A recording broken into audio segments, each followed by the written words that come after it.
pace of increases is starting to slow. Oil prices have cooled off slightly. They're not seeing the significant escalations that we were earlier this week. CBS News Brief. I'm Deborah Rodriguez. Our sister station, 93.9 The Country Moose, is hosting the St. Jude Radiothon. You can help cure childhood cancer. We encourage you to become a partner in hope. Call 1-800-303-1135.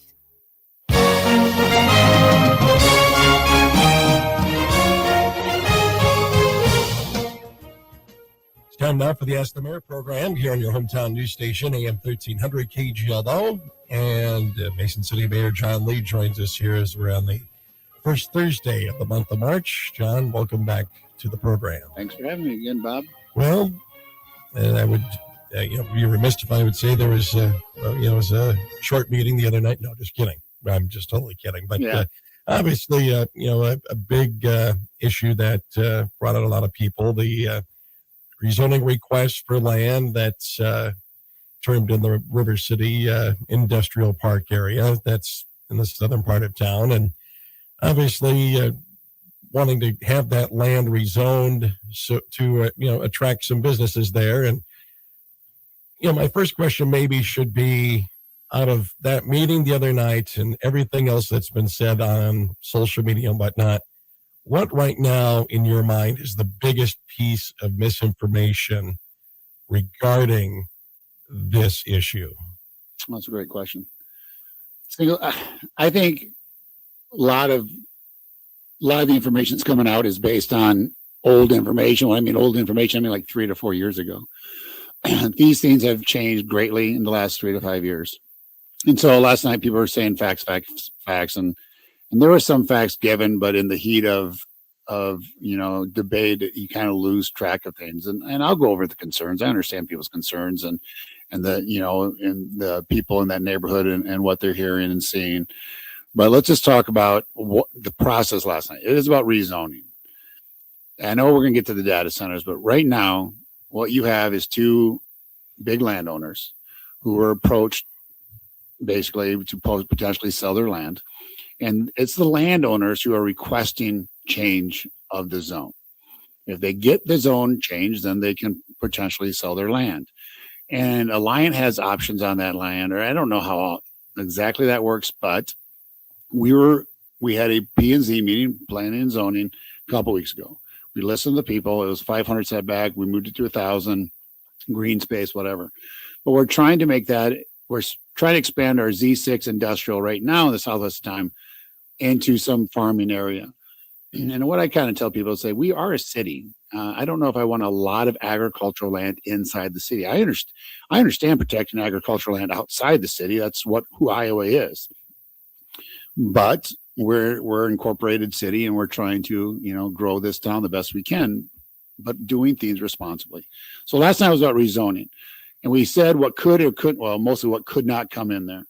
But everybody knows data center called QTS released their schematics.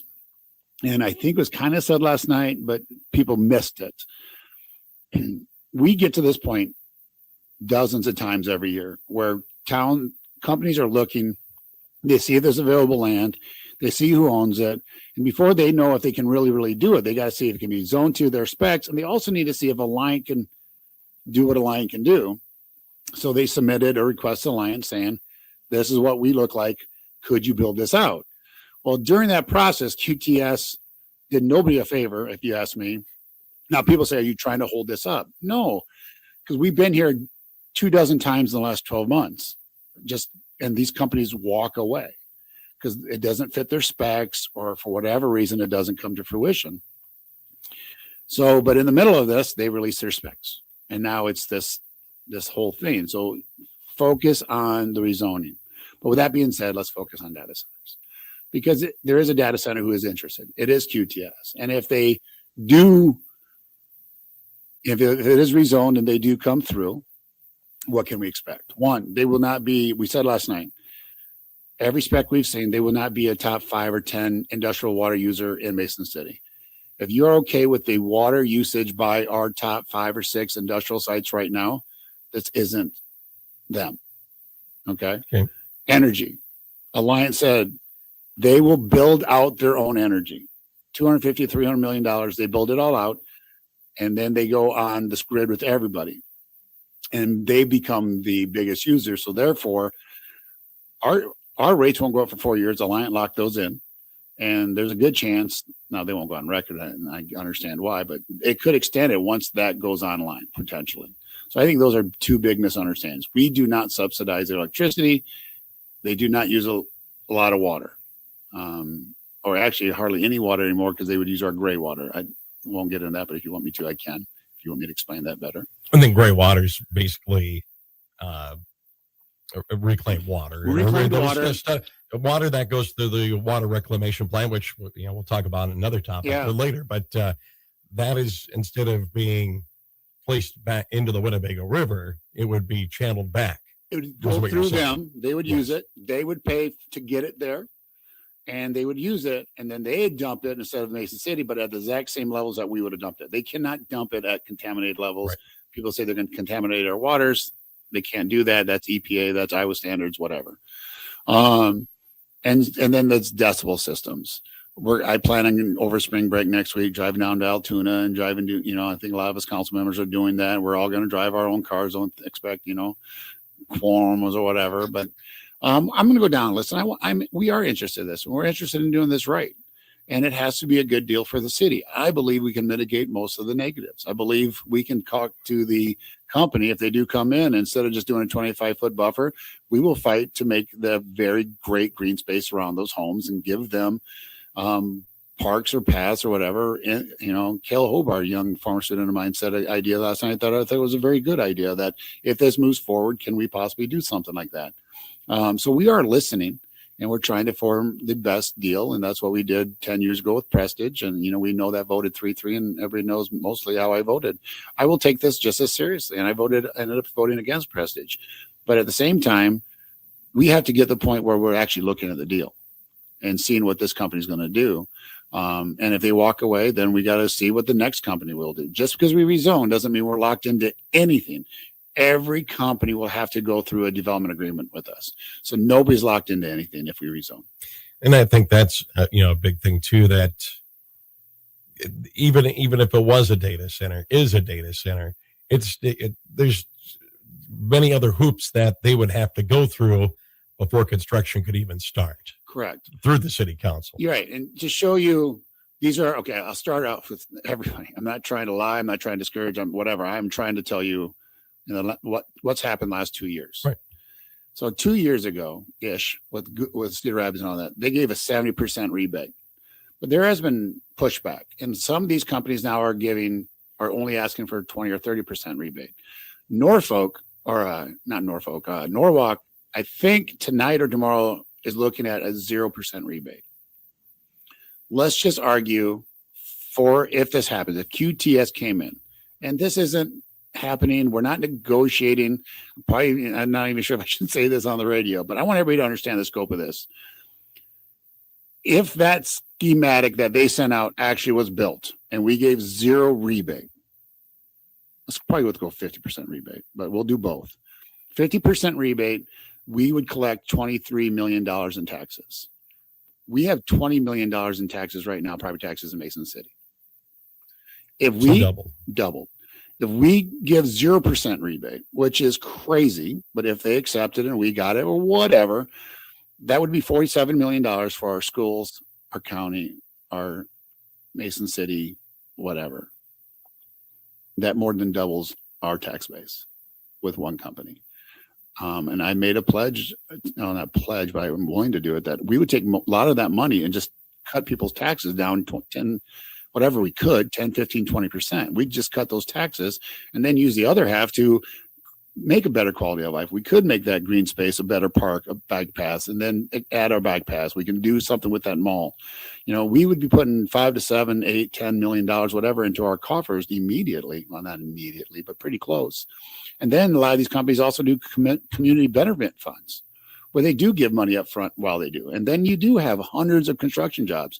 Our restaurants, our hotels, our rentals, both spaces, everybody, there would be that. And then the other thing is, everybody says, how many jobs? I don't know, because we're not in development agreement. People say 15, people say 300. But I know anytime we get any company that comes in and says we're going to create 15 jobs, we celebrate it if it's a good paying jobs. Right. And so I don't care if it's 80 or 150 or 300, they're bringing jobs and potential people to this community. And we all know since 1970, we have been in decline. And this has the potential to bring people. Is it going to make us a 30,000 or 40,000 people? No, but it has that chance to move the needle for us. And I want you to answer just some of the questions that, I've thought of. And I, looked at some of the questions that were posted on social media earlier as well, just to give you an opportunity to address them.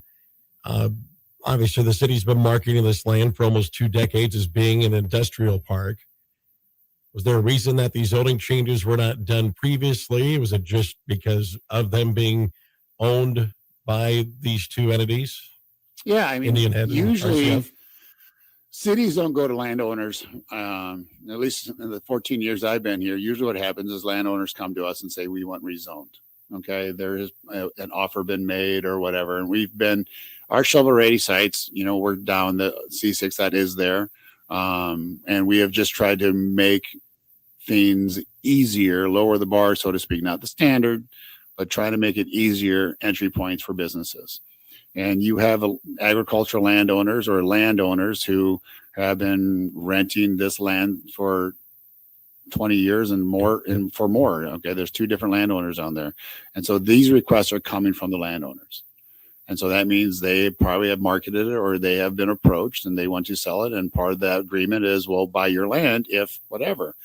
And so it could be QTS, could be everything, or it could just be seeing what Chad's been doing with the city, with marketing. And we have had an uptick the last 2 or 3 years, but not a lot of people who are, well, obviously not pulling the trigger, so to speak. So there could be an opportunity here, but the request comes from the landowners.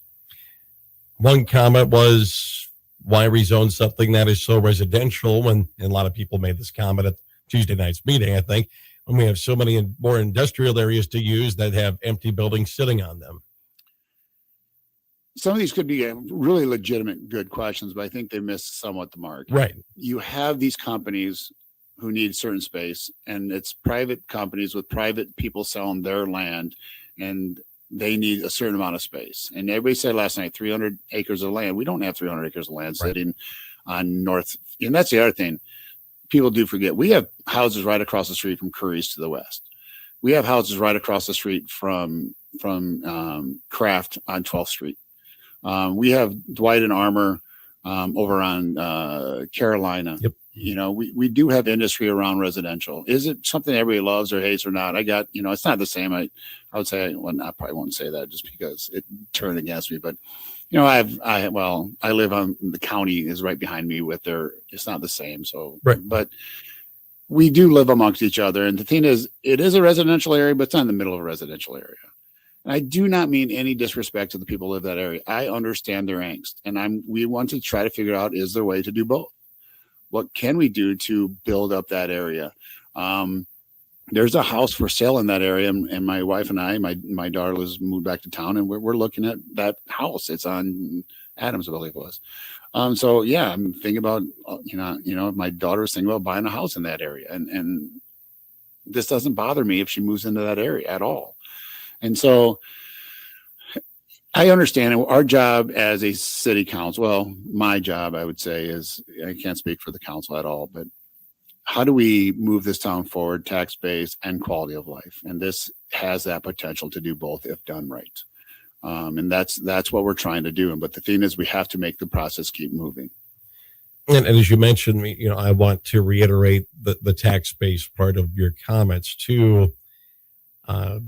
Something that would potentially be $23 million in one project of taxes to the city. Obviously, that would have a positive impact on residents in this town. Absolutely. Everybody knows there's a huge debate going on in Des Moines. I think most people have heard about it. If not, here's an opportunity. The state is doing some things to really freeze property taxes, no more than 2% growth. And this gives us an opportunity, because new growth is fine, but this has potential to like you said, just straight out use, if we get a $3 or $5 million from this company, in taxes, we can just drop everybody else's property taxes and use half of that to relieve taxes, property relief, tax relief, and use the other half for quality of life to continue doing things we did with the mall, with the bike trails, with branding, with providing things for our community. That's what we ultimately want. We want lower, to maximize lower property taxes with quality of life and things to do. You hear all the time from people, this town needs things to do. And well, those things usually cost money. And here's an opportunity to do that. The obviously the process. There's a reason there's 3 readings on something like this. Absolutely. And, Councilman Simmons obviously pointed out in Tuesday night's meeting that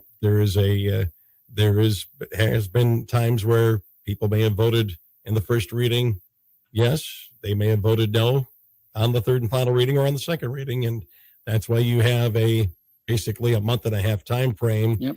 To examine the issue, but keep it moving forward at the same time. Yeah, and that's the thing. You keep the process moving forward. You negotiate. You try to get the best deal for the city and the residents of the city, and you get to that point where you obviously have to make that final decision. But last night people were saying you guys don't even know what you're voting on. You just got this packet a couple days prior, and I kind of said this last night where. That's generally how it's done. Obviously, Chad knows what's going on. Aaron knows what's going on. Since I became mayor, I got looped in on some of this stuff, but you don't know as a city councilman until generally it happens. And so they're reading now, they're researching, they're contacting people. They'll be driving to Altoona. They'll be going different places. They'll get online. They'll continue emailing, communicating with people. So Tuesday's meeting was a 4-2 vote. And one of the 2 no votes could become a yes vote if they see something they like and they switch, and a no vote could be, or a yes vote could become a no vote. And so we'll keep doing our due diligence, meaning really the city, the council, the people themselves, and see what we can what position we can put ourselves into when we get to that third read, hopefully. What would your message be, no matter where people lie on the fence on this topic? What to do, what they should be thinking about between now and the second reading in a couple of weeks? First off, it's so hard to do this. And this is almost a discussion we talk about in class. Like, how do you find facts in a world of misinformation and fear mongering? And it's really, really hard to do. And I'm not speaking down to anybody because it's hard for us to do. It's hard for me to do. It is a constant barrage. And what we do is go out and find the facts that support us. If someone's against it, they're going to find all the negatives online. If you're for it, you go out and find all the positives. The 6 councilmen, myself, and others are trying to say, okay, let's weigh the facts of the pros and the facts of the cons, and how do we move the needle? And understand, ultimately, people will disagree on this issue. How the final vote comes out, it comes out. But please, we are neighbors. We live together. I went through Prestidge 10 years ago. I don't want to get negative, but we all know the results of that over the next couple of months after that. Like, face each other, make your best argument in a cool. It got heated last night. There really is no reason for it. I understand people are concerned and passionate, but we must remain neighbors. We must become respectful. State your case the best we can. State the case best you can, and we all state our cases, and ultimately we all vote. We all decide what we believe is best for each other and for this community. We move forward.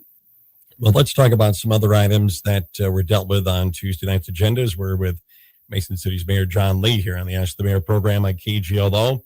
The council had to table action on after receiving the bids on the mandated improvements to the city's water reclamation facility, and I would get all choked up on that too, because those bids were compared to the engineer's estimate were a little out of whack. Yeah, those are huge numbers.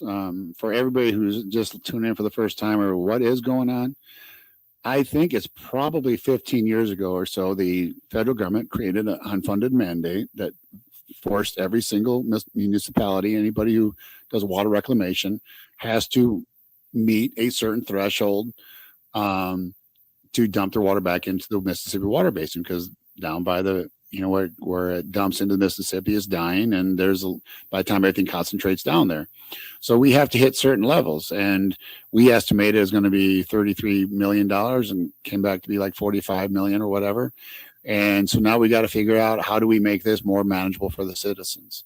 And it is going to be a big price tag. But what I try to tell people, it sounds crazy.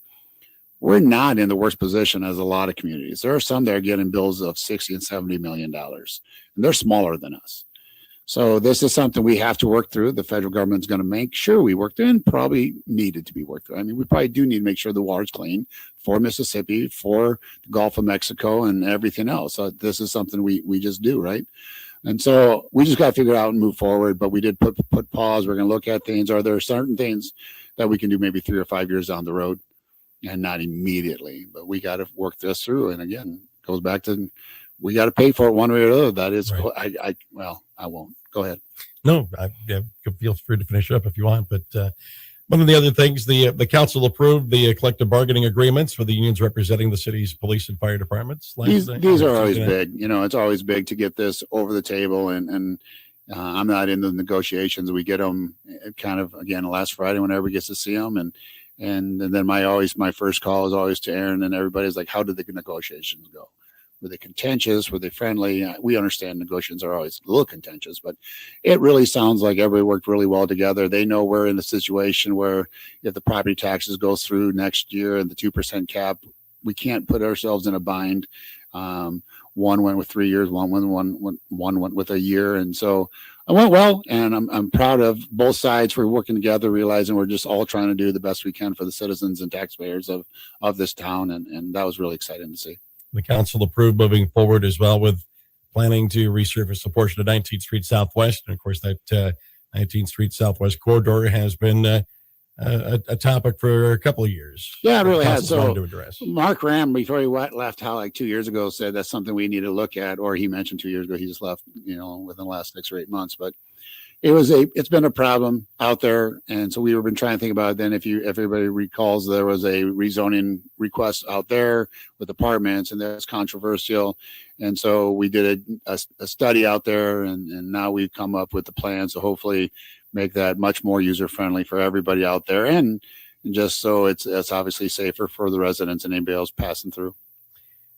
Tonight, between 4 and 5 at Southbridge Mall, will be a conversation about what to do with that facility and what people may give their ideas on what should be done with that facility. And obviously the city, with the ownership of that building right now, is trying to do a few things. But obviously, the future of that mall is still in question. Absolutely. It is the chambers running this. It's from 4 to 5 community conversations. We're just trying to get a feel of the pulse. Just a quick little dipstick, the old, where are we at? What's the pulse of Mason City? We're going to do some interactive things, kind of say where we're at, and just get a feel for what the citizens want down there, and be part of the process. And so, yeah, the city owns it. It's not something I think 14 years ago I would have loved as a, city councilman. I don't think any of us love the idea of owning it, but the previous owners let that thing fall apart, and now we're dealing with it. And some people are saying, we why are we spending money on this? The fact is, we're going to spend money on this no matter what. And like said last night, it's going to cost the taxpayers of Mason City $2 million to take down Mohawk Square. If you do nothing, this is going to cost money. So it's going to cost some money no matter what. Right. Let's hopefully get it pivoted to do something else. And so we're trying to get the community behind it and get involved, and we need community involvement to plan it and also to go down there and enjoy it. And we just do the best we can as partnerships. And that's what it takes for community to do, pull together and start pulling in the same direction. Well, we hope people can get down there for that later today. Anything else you want to add, either from Tuesday night's meeting or anything else that's been going on lately? No, I know we're just all gearing up for the biggest, it seems like we went through 3 things pretty controversial, and it started with, recycling and garbage bins, but the first swipe was February 27th. But if you didn't do your paperwork or you didn't get it changed, I think you can still call City Hall and get it changed. But that's on, it's heading out, rolling. And there's a lot of things going on in Mason City. We talked about the theater last night and the mall. That'll be up and running hopefully by May. And there's a lot of fun things heading our direction. And let's just stay positive and focus on the positives while we try to work out, obviously, the concerns of the citizens in this town and the direction we're heading. And I do believe we can can create a thing that works for most of the citizens and also those neighbors. Mayor, we appreciate you stopping by as always, and we'll talk to you here in a couple of weeks. Thanks, Bob. Appreciate it. Mason City's Mayor John Lee on the Ask the Mayor program here on your hometown news station, AM 1300 KGLO.